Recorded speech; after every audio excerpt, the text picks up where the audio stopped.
કે નવરાત્રીની અંદર જે આપણી બહેનો દીકરીઓ ગરબાની અંદર રાસ અને દાંડિયા રાસની અંદર જ્યારે જાય છે ત્યારે ઘણા એવા વિધર્મીઓ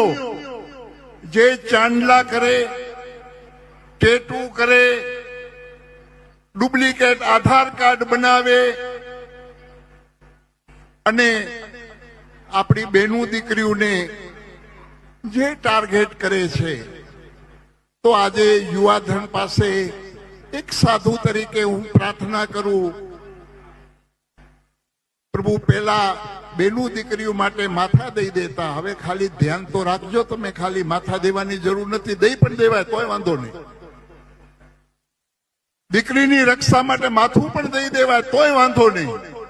પણ નવરાત્રીની અંદર ખાસ પ્રભુ જ્યાં જ્યાં પંડાલો હોય ત્યાં અહીંયા જ્યાં તમે મારો અવાજ સાંભળો છો, તો એક સાધુ તરીકે, ભગવા ભેખ તરીકે હું તમને પ્રણામ કરીને કહું છું કે દાંડિયા ઓછા રમજો, પણ આપણી બહેનો દીકરીઓ રમતી હોય એ કેમ સલામત રહીએ એવું ધ્યાન રાખજો. કેમ કે વિધર્મીઓ આપણી બહેનો દીકરીઓને ટાર્ગેટ બનાવે છે અને વિધર્મીઓ આજે પ્રભુ